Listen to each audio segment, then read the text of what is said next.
दक्षिणेश्वर में अंतरंग भक्तों के साथ श्री रामकृष्ण की प्रथम प्रेमोन्माद अवस्था। आज श्री रामकृष्ण बड़े आनंद में हैं। दक्षिणेश्वर काली मंदिर में नरेंद्र आए हैं और भी कुछ अंतरंग भक्त हैं। नरेंद्र ने आकर स्नान किया और प्रसाद पाया। आज अश्विन की शुक्ल चतुर्थी है, 16 अक्टूबर 1882 सोमवार। आगामी गुरुवार को सप्तमी है, दुर्गा पूजा होगी।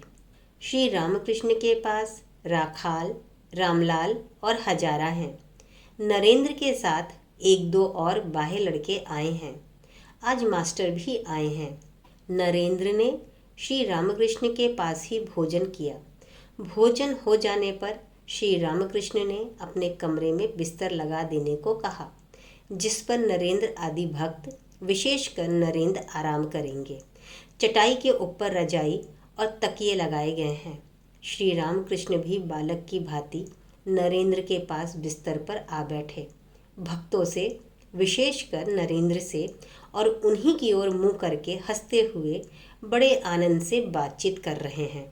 अपनी अवस्था और अपने चरित्र का बातों बात में वर्णन करते जा रहे हैं।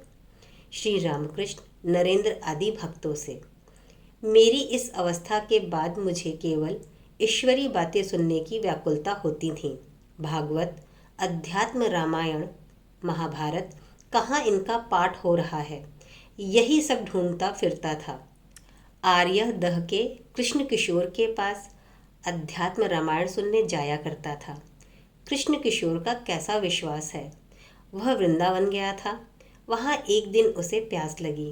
कुएं के पास जाकर उसने देखा कि एक आदमी खड़ा है।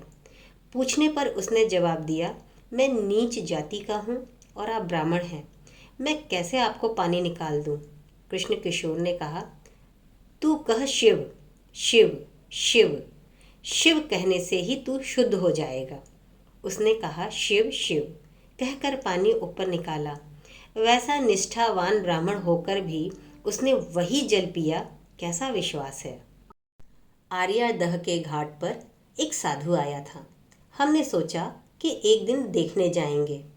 काली मंदिर में मैंने हलधारी से कहा, कृष्ण किशोर और हम साधु दर्शन को जाएंगे, तुम चलोगे?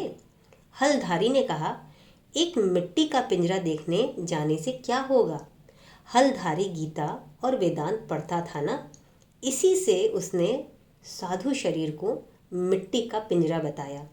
मैंने जाकर कृष्ण किशोर से वह बात कही तो वह बड़े क्रोध में आ गया। उसने कहा, क्या हलधारी ने ऐसी बात कही है? जो ईश्वर चिंतन करता है, राम चिंतन करता है और जिसने उसी उद्देश्य से सर्व त्याग किया है, क्या उसका शरीर मिट्टी का पिंजरा ठहरा? हलधारी नहीं जानता कि भक्त का शरीर चिन्मय होता है। उसे इतना क्रोध आ गया था कि काली मंदिर में फूल तोड़ने आया करता था, पर हलधारी से भेंट होने पर मुंह फेर लेता था, उससे बोलता तक न था। उसने मुझसे कहा था, तुमने जनेऊ क्यों फेंक दिया? जब मेरी यह अवस्था हुई तब अश्विन की आंधी की तरह एक भाव आकर वह सब कुछ न जाने कहाँ से उड़ा ले गया। कुछ पता ही न चला। पहले की एक भी निशानी न रही। होश नहीं थे। जब कपड़ा ही खिसक जाता था तो जनेऊ कैसे रहे? मैंने कहा, एक बार तुम्हें भी उन्माद हो जाए तो तुम समझो। फिर हुआ भी वैसा, उसे उन्माद हो गया। तब वह केवल ओम ओम कहा करता और एक कोठरी में चुपचाप बैठा रहता, यह समझकर कि वह पागल हो गया है। लोगों ने वैद्य बुलाया। नाटागढ़ का राम कविराज आया। कृष्ण किशोर ने उससे कहा, मेरी बीमारी तो अच्छी कर दो, पर देखो मेरे ओमकार को मत छुड़ाना। सब हंसे। एक दिन मैंने जाकर देखा कि वह बैठा सोच रहा है। पूछा, क्या हुआ? उसने कहा, टैक्स वाले आए थे, इसलिए सोच में पड़ा हूँ। उन्होंने कहा कि रुपया न देने से घर का माल बेच लेंगे। मैंने कहा, तो सोचकर क्या होगा? अगर सब उठा ले जाएं तो ले जाने दो, अगर बांध ही ले जाएं तो तुम्हें थोड़े ही ले जा सकेंगे। तुम तो ख अर्थात आकाश हो। नरेंद्र आदि हंसे। कृष्ण किशोर कहा करता था कि मैं आकाशवत हूँ। वह अध्यात्म रामायण पढ़ता था ना। बीच बीच में उसे तुम ख हो कहकर दिल लगी करता था। सो हंसते हुए मैंने कहा, तुम ख हो, टैक्स तुम्हें तो खींचकर नहीं ले जा सकता। उन्माद की दशा में लोगों से सच सच बातें, स्पष्ट बातें कह देता था, किसी की परवाह न करता था। अमीरों को देखकर मुझे डर नहीं लगता था। यदु मल्लिक के बाग में यतेंद्र आया था, मैं भी वहीं था। मैंने उससे पूछा, कर्तव्य क्या है? क्या ईश्वर का चिंतन करना ही हमारा कर्तव्य नहीं है? यतेंद्र ने कहा, हम संसारी आदमी हैं, हमारे लिए मुक्ति कैसी? राजा युधिष्ठिर को भी नरक दर्शन करना पड़ा था। तब मुझे बड़ा क्रोध आया। मैंने कहा, तुम भला कैसे आदमी हो? युधिष्ठिर का सिर्फ नरक दर्शन ही तुमने याद रखा? युधिष्ठिर का सत्यवचन, क्षमा, धैर्य, विवेक, वैराग्य, ईश्वर की भक्ति, यह सब बिल्कुल याद नहीं आता। और भी बहुत कुछ कहने जाता था, पर हृदय ने मेरा मुंह दबा दिया। थोड़ी देर बाद यतीन्द्र यह कहकर कि जरा काम है, चला गया। बहुत दिनों बाद मैं कप्तान के साथ सौरेंद्र ठाकुर के घर गया था। उसे देखकर मैंने कहा, तुम्हें राजा वाजा कह नहीं सकूंगा, क्योंकि वह झूठ बात होगी। उसने मुझसे थोड़ी बातचीत की। फिर मैंने देखा कि साहब लोग आने जाने लगे। वह रजोगुणी आदमी है, बहुत कामों में लगा रहता है। यतीन्द्र को खबर भेजी गई। उसने जवाब दिया, मेरे गले में बहुत दर्द हुआ है। उस उन्माद की दशा में एक दूसरे दिन वारानगर के घाट पर मैंने देखा कि जय मुखर्जी जप कर रहा है, पर अनमना होकर। तब मैंने पास जाकर 2 थप्पड़ लगा दिया। एक दिन रासमणी दक्षिणेश्वर में आई, काली माता के मंदिर में आई। वह पूजा के समय आया करती और मुझसे 1-2 गीत गाने को कहती थीं। मैं गीत गा रहा था। देखा कि वह अनमनी होकर फूल चुन रही हैं।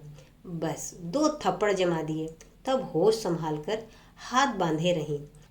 हलधारी से मैंने कहा, भैया यह कैसा स्वभाव हो गया है, क्या उपाय करूं? फिर माँ को पुकारते पुकारते वह स्वभाव दूर हुआ। काशी में विषय संबंधी चर्चा सुनकर श्री रामकृष्ण का रुदन। उस अवस्था में ईश्वरी प्रसंग के सिवा और कुछ अच्छा नहीं लगता था। वैश्विक चर्चा होती सुनकर मैं बैठा रोया करता था। जब मथुर बाबू मुझे अपने साथ तीर्थों को ले गए, तब थोड़े दिन हम वाराणसी में राजा बाबू के मकान पर रहे। मथुर बाबू के साथ बैठक खाने में बैठा था और राजा बाबू भी थे। मैंने देखा कि वे सांसारिक बातें कर रहे हैं। इतने रुपए का नुकसान हुआ, ऐसी ऐसी बातें। मैं रोने लगा। कहा, माँ मुझे यहाँ कहाँ लाई? मैं रासमणी के मंदिर में कहीं अच्छा था। तीर्थ करने को आते हुए भी वही कामनी कांचन की बातें। पर वहाँ अर्थात दक्षिणेश्वर में तो विषय चर्चा सुननी नहीं पड़ती थी। श्री रामकृष्ण ने भक्तों से, विशेषकर नरेंद्र से, जरा आराम लेने के लिए कहा और आप भी छोटे तखत पर थोड़ा आराम करने चले गए। नरेंद्र आदि के साथ कीर्तन आनंद। नरेंद्र का प्रेमालिंगन। तीसरा पहर हुआ है। नरेंद्र गाना गा रहे हैं। राखाल, लाटू, मास्टर, नरेंद्र के बाह्य मित्र, प्रिय, हजारा आदि सब हैं।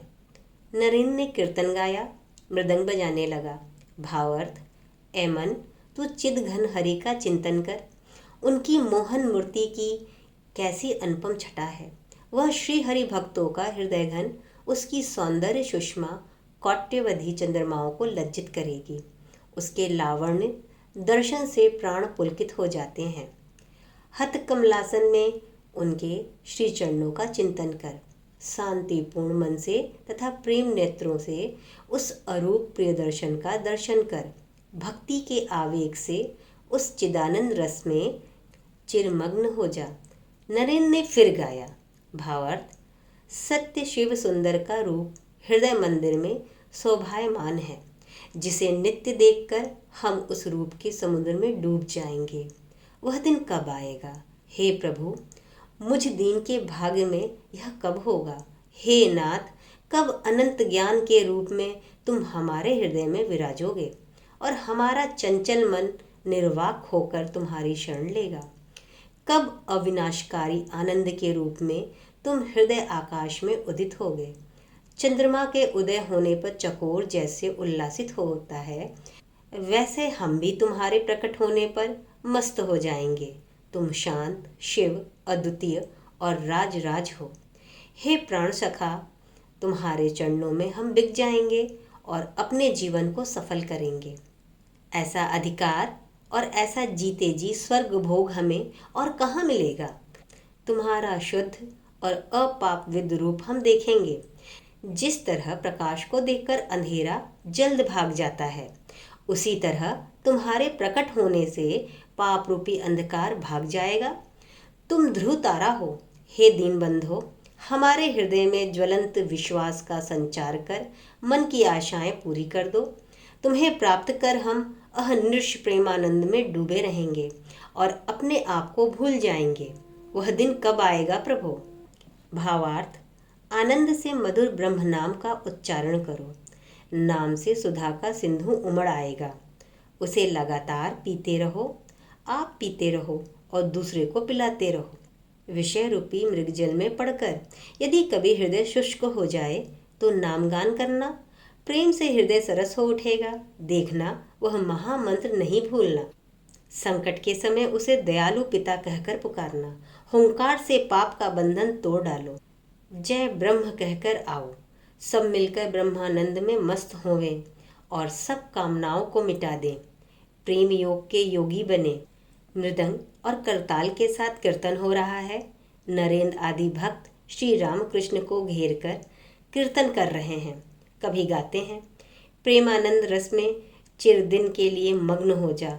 फिर कभी गाते हैं, सत्य शिव सुंदर का रूप हृदय मंदिर में शोभा मान्य है। अंत में नरेंद्र ने स्वयं मृदंग उठा लिया और मतवाले होकर श्री रामकृष्ण के साथ गाने लगे। आनंद से मधुर ब्रह्म नाम का उच्चारण करो। कीर्तन समाप्त होने पर श्री रामकृष्ण ने नरेंद्र को बार बार छाती से लगाया और कहा, आह, आज तुमने मुझे कैसा आनंद दिया। आज श्री रामकृष्ण के हृदय में प्रेम का स्रोत उमड़ रहा है। रात के 8 बजे होंगे तो भी प्रेमोन्माद होकर बरामदे में अकेले टहल रहे हैं। उत्तर वाले लंबे बरामदे में आए हैं और अकेले एक ओर से दूसरी ओर जल्दी जल्दी टहल रहे हैं। बीच बीच में जगन माता के साथ कुछ बातचीत कर रहे हैं। एकाएक उन्मत्त की भांति बोल उठे, तू मेरा क्या बिगाड़ेगी? क्या आप यही कह रहे हैं कि जगन माता जिसे सहारा दे रही है, माया उसका क्या बिगाड़ सकती है? नरेंद्र, प्रिय और मास्टर रात को रहेंगे। नरेंद्र रहेंगे। बस श्री रामकृष्ण फूले नहीं समाते। रात का भोजन तैयार हुआ। श्री माताजी नौबत खाने में हैं। आपने अपने भक्तों के लिए रोटी, दाल आदि बनाकर भोजन दिया। भक्त लोग बीच बीच में रहा करते हैं। सुरेंद्र प्रतिमास कुछ खर्च देते हैं। कमरे के दक्षिण पूर्व वाले बरामदे में भोजन के चौके लगाए जा रहे हैं। पूर्व वाले दरवाजे के पास नरेंद्र आदि बातचीत कर रहे हैं। नरेंद्र आदि लोगों को स्कूल तथा अन्य विषय चर्चा करने का निषेध। नरेंद्र, आजकल के लड़कों को कैसा देख रहे हैं?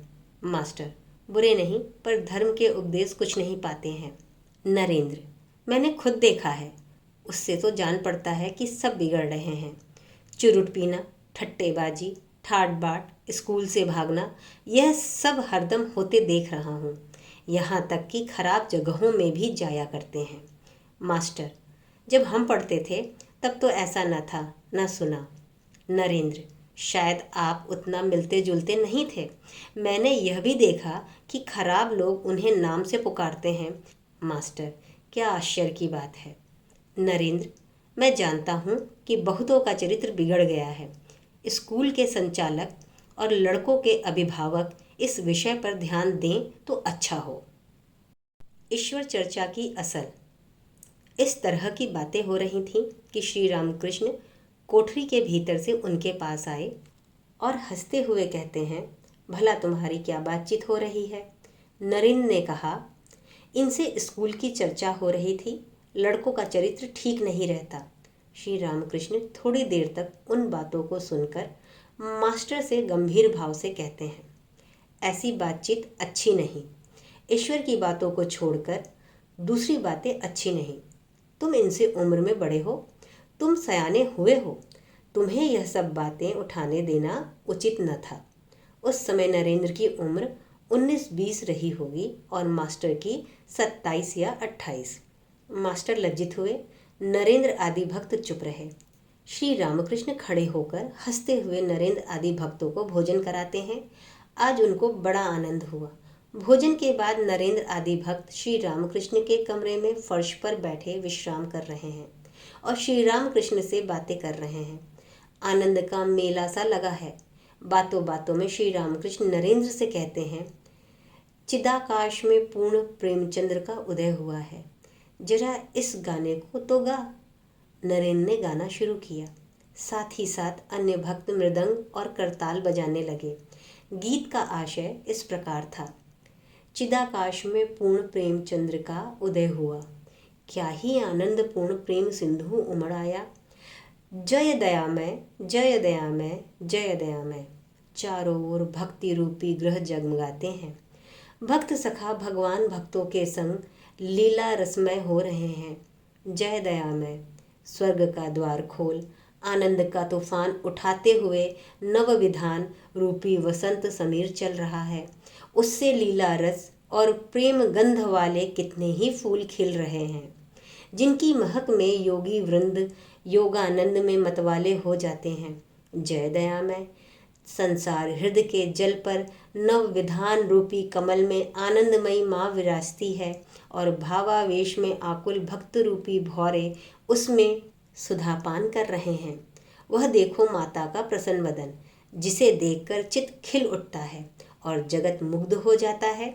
और देखो माँ के श्री चरणों के पास साधुओं का समूह, वे मस्त होकर नाच गा रहे हैं। आहा, कैसा अनुपम रूप है, जिसे देखकर प्राण शीतल हो गए हैं। प्रेमदास सबके चरण पकड़कर कहता है कि भाई सब मिलकर माँ की जय गाओ। कीर्तन करते करते श्री रामकृष्ण नृत्य कर रहे हैं। भक्त भी उन्हें घेर कर नाच रहे हैं।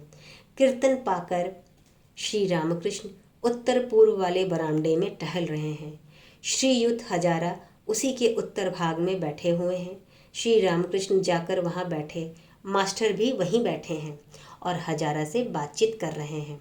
श्री रामकृष्ण ने एक भक्त से पूछा, क्या तुम कोई स्वप्न भी देखते हो? भक्त, एक अद्भुत स्वप्न मैंने देखा है। अनंत जल राशि, कुछ एक नावें तैर रही थीं, एकाएक बाढ़ से डूब गईं। मैं, कुछ और आदमी एक जहाज पर चढ़े हैं कि इतने में उस आकुल समुद्र के ऊपर से चलते हुए एक ब्राह्मण दिखाई पड़े। मैंने पूछा, आप कैसे जा रहे हैं? ब्राह्मण ने जरा हंसकर कहा, यहाँ कोई तकलीफ नहीं है, जल के नीचे बराबर पुल है।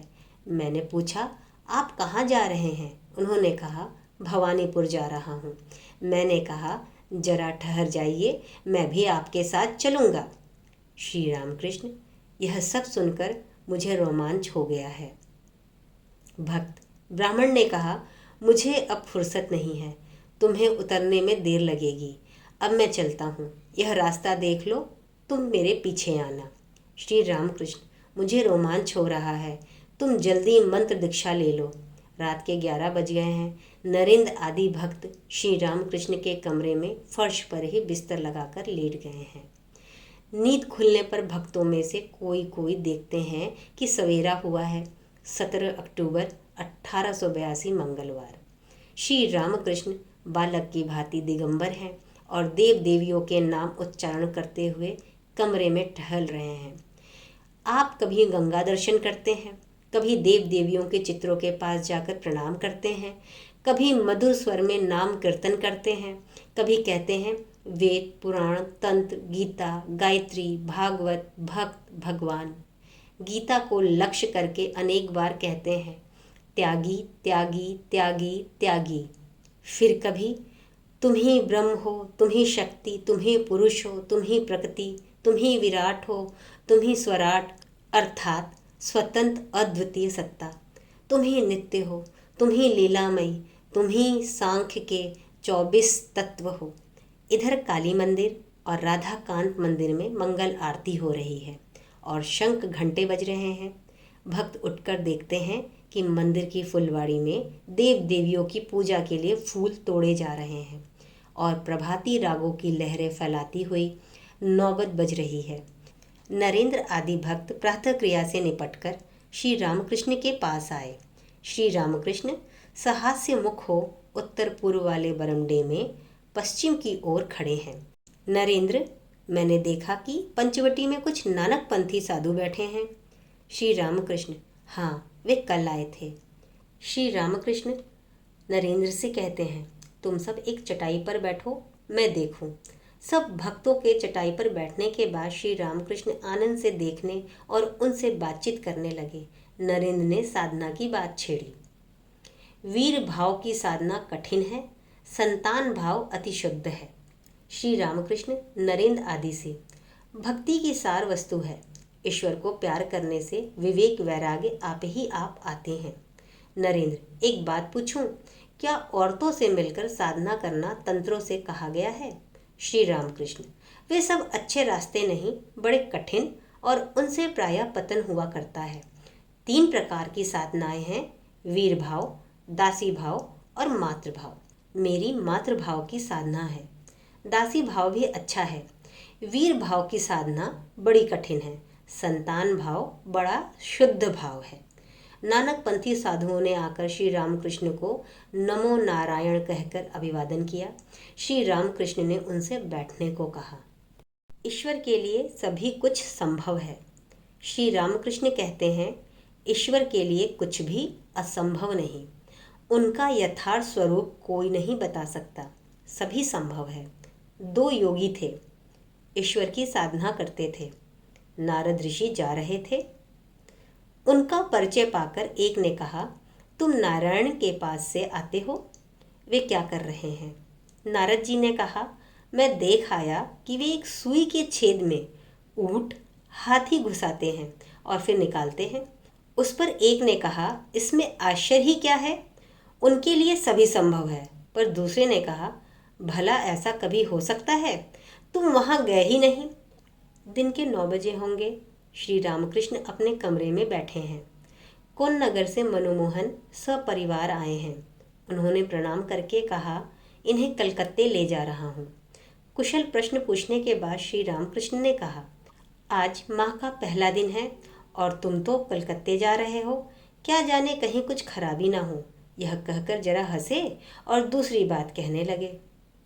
नरेंद्र को मग्न होकर ध्यान करने का उपदेश।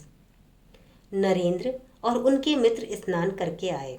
श्री रामकृष्ण ने व्यग्र होकर नरेंद्र से कहा, जाओ बट के नीचे जाकर ध्यान करो, आसन दूं? नरेंद्र और उनके कुछ बाह्य मित्र पंचवटी के नीचे ध्यान कर रहे हैं। करीब 10:30 बजे होंगे। थोड़ी देर में श्री रामकृष्ण वहां आए। मास्टर भी साथ हैं। श्री रामकृष्ण बाह्य भक्तों से कहते हैं, ध्यान करते समय ईश्वर में डूब जाना चाहिए। ऊपर ऊपर तैरने से क्या पानी के नीचे वाले लाल मिल सकते हैं? फिर आपने राम प्रसाद का एक गीत गाया जिसका आशय इस प्रकार है, ऐ मन काली कहकर हृदय रूपी रत्नाकर के अथाह जल में डुबकी लगा। यदि 2 ही 4 डुबकियों में धन हाथ ना लगा तो भी रत्नाकर शून्य नहीं हो सकता। पूरा दम लेकर एक ऐसी डुबकी लगा कि तू कुल कुंडलनी के पास पहुंच जा। ऐ मन, ज्ञान समुद्र में शक्ति रूपी मुक्ताएं पैदा होती हैं। यदि तू शिव की युक्ति के अनुसार भक्ति पूर्वक ढूंढेगा तो तू उन्हें पा सकेगा। उस समुद्र के काम आदि 6 घड़ियाल हैं जो खाने के लोभ से सदा ही घूमते रहते हैं। तो तू विवेक रूपी हल्दी बदन में चुपुड़ ले, उसकी बू से वे तुझे छुएंगे नहीं। कितने ही लाल और माणिक उस जल में पड़े हैं। राम प्रसाद का कहना है कि यदि तू कूद पड़ेगा तो तुझे वे सब के सब मिल जाएंगे। पहले ईश्वर लाभ, उसके बाद लोक शिक्षा। नरेंद्र और उनके मित्र पंचवटी के चबूतरे से उतरे और श्री रामकृष्ण के पास खड़े हुए। श्री रामकृष्ण दक्षिण मुख होकर उनसे बातचीत करते करते अपने कमरे की तरफ आ रहे हैं। श्री रामकृष्ण, गोता लगाने से तुझे घड़ियाल पकड़ सकते हैं पर हल्दी चुपुड़ने से वे नहीं छू सकते। हृदय रूपी रत्नाकर के अथाह जल में काम आदि 6 घड़ियाल रहते हैं पर विवेक वैराग रूपी हल्दी चुपुड़ने से वे फिर तुझे नहीं छुएंगे। केवल पंडिताई या लेक्चर से क्या होगा यदि विवेक वैराग्य न हुआ। ईश्वर सत्य है और सब कुछ अनित्य, वे ही वस्तु है, शेष सब अवस्तु। इसी का नाम विवेक है। पहले हृदय मंदिर में उनकी प्रतिष्ठा करो। वक्तृता, लेक्चर आदि जी चाहे तो उसके बाद करना। खाली ब्रह्म ब्रह्म कहने से क्या होगा यदि विवेक वैराग्य न रहा? वह तो नाहक शंख फूंकना हुआ। किसी गांव में पद्मलोचन नाम का एक लड़का था। लोग उसे पदुआ कहकर पुकारते थे। उसी गांव में एक जीर्ण मंदिर था। अंदर देवता का कोई विग्रह न था। मंदिर की दीवारों पर पीपल और अन्य प्रकार के पेड़ पौधे उगाए थे। मंदिर के भीतर चमगीदड़ अड्डा बनाए हुए थे। फर्श पर गर्द और चमगीदड़ों की विष्ठा पड़ी रहती थी। मंदिर में लोगों का समागम नहीं होता था। एक दिन संध्या के थोड़ी देर बाद गांव वालों ने शंख की आवाज़ सुनी। मंदिर की तरफ से भौम भौम शंख बज रहा है। गांव वालों ने सोचा किसी ने देवता प्रतिष्ठा की होगी और संध्या के बाद आरती हो रही है। लड़के, बूढ़े, औरत, मर्द सब दौड़ते हुए मंदिर के सामने हाजिर हुए। देवता के दर्शन करेंगे और आरती देखेंगे। उनमें से एक ने मंदिर का दरवाज़ा धीरे से खोलकर देखा कि पद्मलोचन एक बगल में खड़ा होकर भौम भौम शंख बजा रहा है। देवता की प्रतिष्ठा नहीं हुई। मंदिर में झाड़ू तक नहीं लगाया गया। चमगीदड़ों की विष्ठा पड़ी हुई है। तब वह चिल्लाकर कहता है, तेरे मंदिर में माधव कहाँ? पदुआ, तूने नाहक शंख फूंककर उल्हड़ मचा दिया। उनमें 11 चमगीदड़ रात दिन गश्त लगा रहे हैं। हृदय मंदिर में माधव प्रतिष्ठा की इच्छा हो, यदि ईश्वर का लाभ करना चाहो तो सिर्फ भौम भौम शंख फूंकने से क्या होगा? पहले चित्त शुद्धि चाहिए। मन शुद्ध हुआ तो भगवान उस पवित्र आसन पर आ विराजेंगे। चमगीदड़ की विष्ठा रहने से माधव नहीं लाए जा सकते। 11 चमगीदड़ का अर्थ है 11 इंद्रियां, 5 ज्ञान की इंद्रियां, 5 कर्म की इंद्रियां और मन। पहले माधव प्रतिष्ठा, बाद में इच्छा हो तो वक्तृता, लेक्चर आदि देना। पहले डुबकी लगाओ, गोता लगाकर लाल उठाओ, फिर दूसरे काम करो। कोई गोता लगाना नहीं चाहता। न साधन, न भजन, न विवेक वैराग्य। 2-4 शब्द सीख लिए, बस लगे लेक्चर देने। शिक्षा देना कठिन काम है। ईश्वर दर्शन के बाद यदि कोई उनका आदेश पाए तो वह लोगों को शिक्षा दे सकता है।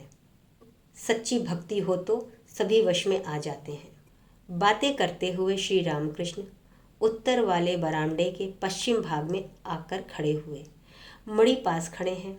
श्री रामकृष्ण बारंबार कह रहे हैं, बिना विवेक वैराग्य के भगवान नहीं मिलेंगे। मणि विवाह कर चुके हैं, इसलिए व्याकुल होकर सोच रहे हैं कि क्या उपाय होगा। उनकी उम्र 28 वर्ष की है। कॉलेज में पढ़कर उन्होंने कुछ अंग्रेजी शिक्षा पाई है। वे सोच रहे हैं, क्या विवेक वैराग्य का अर्थ कामनी कांचन का त्याग है?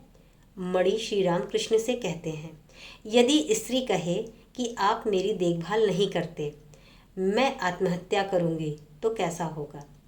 श्री रामकृष्ण गंभीर स्वर से, ऐसी स्त्री को त्यागना चाहिए जो ईश्वर की राह में विघ्न डालती हो, चाहे वह आत्महत्या करे चाहे और कुछ। जो स्त्री ईश्वर की राह में विघ्न डालती है वह अविद्या स्त्री है। गहरी चिंता में डूबे हुए मणि दीवार से टेक लगाकर एक तरफ खड़े रहे। नरेंद्र आदि भक्त भी थोड़ी देर निर्वाक हो रहे। श्री रामकृष्ण उनसे जरा बातचीत कर रहे हैं। एकाएक मणि के पास आकर एकांत में मृदु स्वर से कहते हैं, परंतु जिसकी ईश्वर पर सच्ची भक्ति है उसके वश में सभी आ जाते हैं, राजा, बुरे आदमी, स्त्री, सब। यदि किसी की भक्ति सच्ची हो तो स्त्री भी क्रम से ईश्वर की राह पर आ जाती है। आप अच्छे हुए तो ईश्वर की इच्छा से वह भी अच्छी हो सकती है। मणि की चिंता अग्नि पर पानी बरसा। वे अब तक सोच रहे थे, स्त्री आत्महत्या कर ले तो करने दो, मैं क्या कर सकता हूँ। मणि श्री रामकृष्ण से, संसार में बड़ा डर लग रहा है। श्री रामकृष्ण मणि और नरेंद्र से, इसी से तो चैतन्य देव ने कहा था, सुनो भाई नित्यानंद, संसारी जीवों के लिए कोई उपाय नहीं। मणि से एकांत में, यदि ईश्वर पर शुद्ध भक्ति न हुई तो कोई उपाय नहीं। यदि कोई ईश्वर का लाभ करके संसार में रहे तो उसे कोई डर नहीं। यदि बीच बीच में एकांत में साधना करके कोई शुद्ध भक्ति प्राप्त करे तो संसार में रहते हुए भी उसे कोई डर नहीं। चैतन्य देव के संसारी भक्त भी थे। वे तो कहने भर के लिए संसारी थे। वे अनासक्त होकर रहते थे। देव देवियों की भोग आरती हो चुकी, वैसे ही नौबत बजने लगी। अब उनके विश्राम का समय हुआ।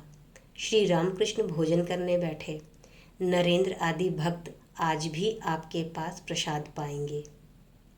ओम श्री राम कृष्ण शरणम।